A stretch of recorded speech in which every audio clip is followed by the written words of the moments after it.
అన్నమయ్య జిల్లా Obulavaripalli police station కు నటుడు పోసాని కృష్ణమురళికి సంబంధించిన లాయర్లు చేరుకున్నారు. AP deputy CM Pawan Kalyan ఆయన భార్యను కించపరిచేలా మాట్లాడారని వచ్చిన ఫిర్యాదుతో నిన్న నటుడు పోసాని కృష్ణమురళిని పోలీసులు అరెస్ట్ చేసిన సంగతి తెలిసిందే. పోసాని కృష్ణమురళికి సంబంధించిన లాయర్లతో మా ప్రతినిధి సుధీర్ ఫేస్ టు ఫేస్. సినీ నటుడు ప్రముఖ నటుడైనటువంటి పోసాని కృష్ణమురళిని ఇప్పటికే మనం చూసుకోవచ్చు. ఓబులవారిపల్లి పోలీసులు నిన్న రాత్రి దినం కూడా 9:40 కూడా అరెస్ట్ చేసి దాదాపుగా 12 గంటల సమయం తర్వాత కూడా పూర్తిస్థాయిలో కూడా ఏదైతే ఓబులవారిపల్లి పోలీస్ స్టేషన్కి ఇప్పటికి తీసుకురావడం జరిగింది. అయితే పూర్తిస్థాయిలో కూడా ఆయన అయితే కనుక లోపల పోలీసులు అయితే విచారణ చేపిస్తున్నారు. ఈ నేపథ్యంలో కూడా ఆయన కలిసేందుకు కూడా ఇప్పటికే మనం చెప్పుకోవచ్చు లాయర్లు కూడా ఇక్కడ రావడం జరిగింది. అయితే ఇప్పటికే వాళ్ళు ఏదైతే పోసాని కృష్ణమురళిని కలిసేందుకు కూడా ఇప్పటికే వాళ్ళు ఏదైతే పర్మిషన్ లెటర్ కూడా పెట్టడం జరిగింది. అయితే పోలీసులు పూర్తిస్థాయిలో కూడా నిరాకరణ పరిస్థితి ఉంది. ఇక్కడ లాయర్లు ఉన్నారు, వాళ్ళు అడిగి చెప్తున్నాం. సార్ ఏంటి అసలు ఎందుకు మీరు లోపలికి వెళ్ళాలనుకుంటున్నారు, అసలు పోలీసులు ఏం చెప్తున్నారు?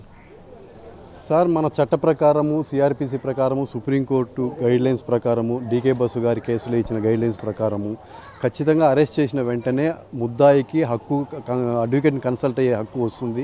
అడ్వకేట్తో అడ్వైజ్ తీసుకునే హక్కు ఆయనకు చెందుతుంది. పోలీసు వాళ్ళు కూడా అరెస్ట్ చేసినప్పుడే చెప్పాలని నీకు లీగల్ అడ్వైజ్ కావాలంటే అడ్వకేట్ని పిలిపించుకొని వాళ్ళ డ్యూటీ వాళ్ళే ఇన్ఫర్మేషన్ ఇవ్వాల. కాకపోతే ఇక్కడ మేము తెలుసుకొని మేము పోలీస్ స్టేషన్కి వచ్చినా కానీ మమ్మల్ని లోపలికి అలౌ చేయలేదు. సిఐ గారు వచ్చినారు, అయ్యా చట్ట ప్రకారం మమ్మల్ని అలౌ చేయండి అంటే ఇంటరాగేషన్ జరుగుతుంది, మేము అలౌ చేయమన్నారు.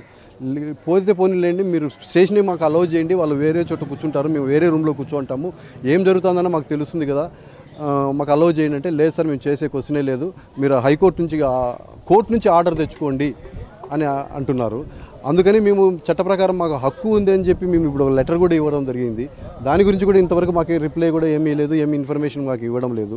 చూసాం సార్ ఎంతసేపు చేస్తారో చూసాం, లోపల ఏం జరుగుతుందో తెలియదు, కొడుతున్నారో ఏం చేస్తున్నారు ఇంటరాగేట్ చేస్తున్నారు అంటున్నారు, ఎట్లా హరాస్ చేస్తున్నారో కూడా తెలియదు.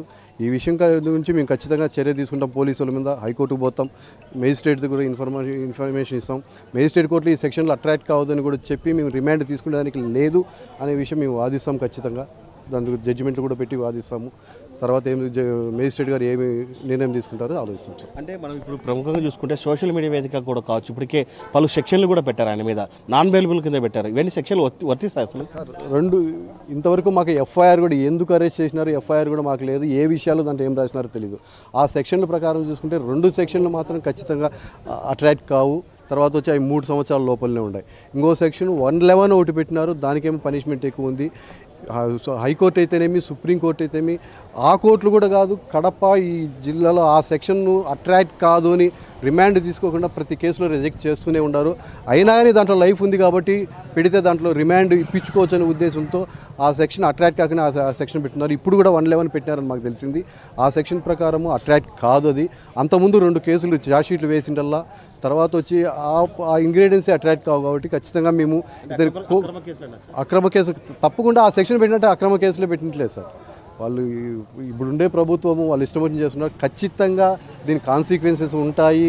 ఎవరు అరెస్ట్ చేసినారో వాళ్ళ మీద ఖచ్చితంగా మేము చర్యలు తీసుకుంటామని చెప్తున్నాం. అంటే పోసాని గారికి ఈ రోజు లోపల బెయిల్ రావచ్చని మనం అనుకోవచ్చు ఖచ్చితంగా? ఆ సెక్షన్ ప్రకారం అయితే మేజిస్ట్రేట్ గారు రిమాండే తీసుకోకూడదు సార్. మేము నమ్ముతున్నాము ఖచ్చితంగా రిమాండ్ తీసుకోదు అని నమ్ముతున్నాము. కాకపోతే పోలీసు వాళ్ళ ఉద్దేశం ఏంటంటే ఒక ప్రముఖ వ్యక్తిని అరెస్ట్ చేసి వాళ్ళు ఎంత సఫర్ అవుతారో, వాళ్ళ అభిమానులు ఎంత సఫర్ అవుతారు, ఇంట్లో వాళ్ళు ఎంత సఫర్ అవుతారు, అక్కడ నుంచి హైదరాబాద్ నుంచి ఇక్కడికి తీసుకొచ్చి ఇది చాలు సార్. వాళ్ళకి జరిగే అవమానం ఇందుకు చేసిన చాలు. వాళ్ళు రిమాండ్ ఇచ్చినా ఒకటే, రిమాండ్ ఈకన్నా ఒకటే. వాళ్ళ ఉద్దేశం ఏంటంటే అరెస్ట్ చేయాలా, అవమానం చేయాలా, ఇటు తీసుకురావాలా, మీడియాలో రావాలా, వాళ్ళకి అవమానం జరగాల, డ్యామేజ్ జరిగితే చాలు సార్. వాళ్ళేమో రిమాండ్, వాళ్ళ ఉద్దేశం రిమాండ్ తీసుకోవాలని కూడా వాళ్ళు ఉంటారు. అతనికి సార్ అతనికి హార్ట్ ప్రాబ్లం ఉంది, చాలా హెల్త్ ఇష్యూస్ ఉన్నాయి. ఆ పేపర్లు కూడా తెమ్మన్నాం సార్. దానిపైన కూడా మేము కోర్టులో అవన్నీ సబ్మిట్ చేసి రిమాండ్ ఇవ్వకుండా చూస్తాం సార్. Okay, thank you. ఇది మొత్తంగా చూసుకుంటే కనుక ఏదైతే పోసాని కృష్ణమురళిని కూడా పూర్తిస్థాయిలో అక్రమంగానే అరెస్ట్ చేశారని చెప్పి ఇక్కడ ఉన్నటువంటి లాయర్ చెప్తున్నారు. పూర్తిస్థాయిలో కూడా ఆయనకి ఇవాళ మేము జడ్జి ఎదుట కూడా పూర్తిస్థాయిలో మాకు సంబంధించినటువంటి డాక్యుమెంట్లన్నీ కూడా, అలాగే ఏదైతే పోలీసులు సెక్షన్లు పెట్టారో అవన్నీ కూడా పూర్తిస్థాయిలో ఫాల్స్ కేసు అని అంటున్నారు. అలాగే ముఖ్యంగా చూసుకుంటే కనుక ఆయన హార్ట్ స్ట్రోక్ ఉంది, అలాంటి హార్ట్ స్ట్రోక్ వ్యక్తిని పూర్తిస్థాయిలో కూడా హైదరాబాద్ నుంచి కూడా రోడ్డు మార్గాన్ని తీసుకొచ్చారని చెప్తున్నారు. అలాగే ఏదేమైనా సరే పోలీసులు పెట్టినటువంటి అన్ని ఫాల్స్ కేసులు కూడా కోర్టులో చూసుకుంటామని చెప్పి లాయర్లు చెప్తున్న పరిస్థితి ఉంది. అయితే ఇవాళ ఖచ్చితంగా ఆయన అయితే బెయిల్ అయితే కనుక ఖచ్చితంగా వస్తుందని చెప్పి ఉన్నటువంటి లాయర్లు చెప్తున్న పరిస్థితి అయితే ఉంది.